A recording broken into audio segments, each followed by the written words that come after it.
مثلا الدولة السلجوقية ما مقشين الدولة السلجوقية waxaa dhacay qarnigii shanaad meelahaasi wakhti ah mashriqi alcarabi waxaa qabsaday dowla alfaatimiya oo soo qabsaday mashriq ilaa masar ilaa iyo bayt almaqdis iyo agagaarkeed iyo shaam qaybo ka mid ah intaa waxaa qabsaday dowla alfaatimiya dowla alcabaasiya nin baa loo magacaabay buwayhiyiintii shiicada ahayd baa qabsatay dabeetana boqorku wuxuu iska noqday wax magaca labada dhanba shiica qabsatay markaa caalamulislaami labadani markay shiicada qabsadeen waxaa bilaabmay baatiniyada iyo faafkeedii ismaaciiliyiintii ayaa bilaabmay iyo faafitaankoodii waxaa bilaabmay baatiniyiintii meesha tan kacbada kuwii qabsanayay waa markay soo faafeen waxaasoo dhan baa bilaabmay waxaa faafay markaa caalamulislaami oo dhan oo ahlu sunna cagta hoostiisa la geliyey oo dowladda islaamiga aanay jirin waxaa jirtay aasiya suqra dowlad ka dhisnayd oo turki ahayd dowladda turkiga dowlad gaalaa bay ahayd daqaaq nin la odhan jiray baa ahaa madaxda u sarraysa ka mida ciidamada haystay waxaasi inaanu dhalo saljuuq la yidhaahdo ayaa meeshii dhaxlay inan caqli badan buu ahaa dowladnimadii baa ku dhisantay nin xooggan buu noqday boqorkii meesha joogay ayay gabadhiisii xaaskiisii waxay tidhi kani hadduu sii joogo meeshuu kaa qaadaya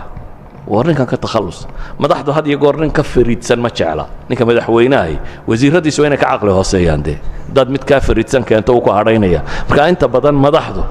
ninka sulta haysta ma jecla cid isaga ka hoosaysa isaga ka sarraysa ma jecla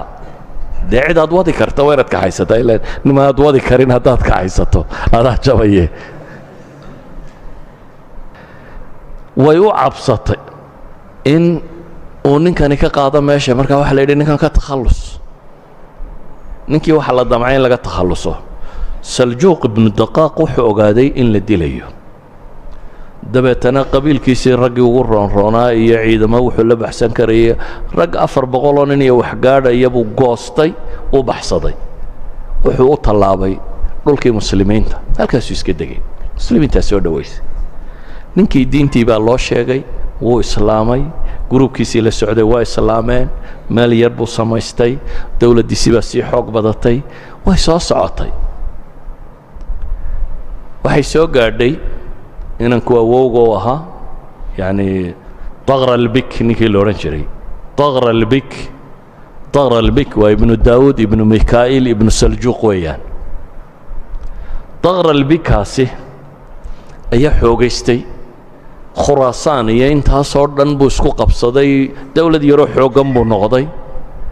boqorkii halkan shiicadu ku haysatee nafta haysataa waraaq hoosta uga dirtay oo meel iskaga xidhan oo yidhi warna soo gaadh haddaadna soo gaadhi karto daqra albik baa ciidamadiisa soo kaxaystay wuxuu qabsaday baqhdaad buwayhiyiintii buu ka takhallusay dowla alislaamiya baa dib u soo noqotay waa geeriyooday walaaladii raggii baa sii qabsaday waa alabarsalaan baa dhaxlay alabarsalaan wuxuu ka mid yahay boqorradii ugu cadaaladda badnaa ee soo mara taariikhda islaamiga wuxuu ka mid yahay nimankii maxaa la yidhaahdaa alxuruub asalibiya aluula waathaaniya waa ninkii ilaahay gacantiisa ku joojiyey wuxuu ka mid yahay dowla sunniya ninkii dib u dhisay ee xoojiyey ilaa shaam gaadhsiiyey dowla alfaatimiya joojiyey bal dowla albisantiya dhul badan ka furtay dee malad dakar waa taqaani mafle macrakada la yidhaahdo qisaskii uga cajabta badan leh isagoo meelahaasi dagaal ka wada ayuu boqorkii bizantiyiinta qustantiin haystay dowla albisantiya haystay baa ciidamo urursaday ilaa 200 kun ciidan gaadhaya bay yidhaahdeen wuxuu ku talagalay inuu muslimiinta oo dhan ka takhalluso alabarsalaan baa loo sheegay oo 20 kun oo ciidan ku dhadhow wata qaarkood 15 kun baabay ku sheegaan wuxuu yidhi maxaan yeelaa nin sheekhoo la socday baa yidhi maantunbaa magac iyo jannaba kuugu dhowday maantadanaynu joogno laba midunbaad heli taariikhdu nimay qortoo magaca leh oo muslim oo dhan badbaadiyaad soo bixi ama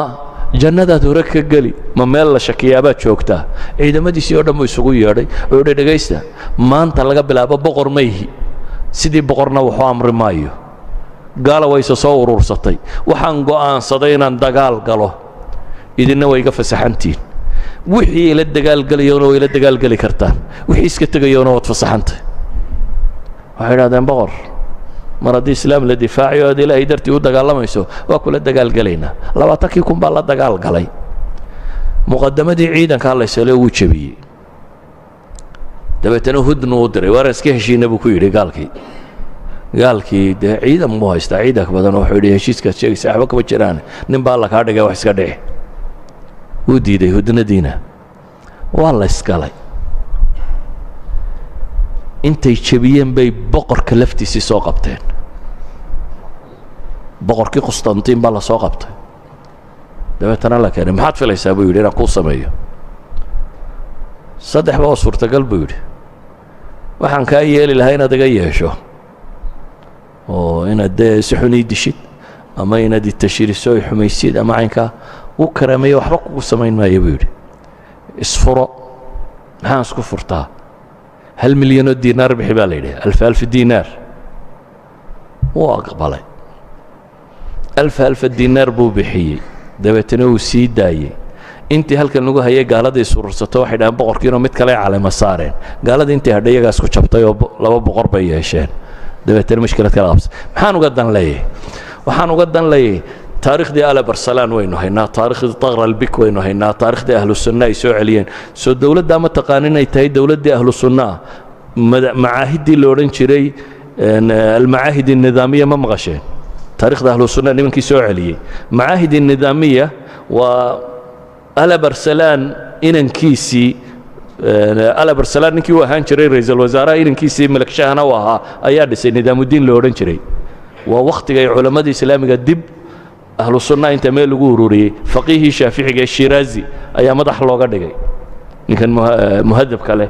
ayaa madax looga dhigay dabeetana waa meesha ka bilaabantay madhabka shaaficiga faafistiisii dambe ee juwayn iyo shiraazi iyo maxaa la yidhaha ghazaali iyo qoomamkani ka soo baxeen ahlu sunna dib loo soo nooleeyey laakiin yaa inoo sheegaya taariikhda saljuqkii islaamiyey reerkan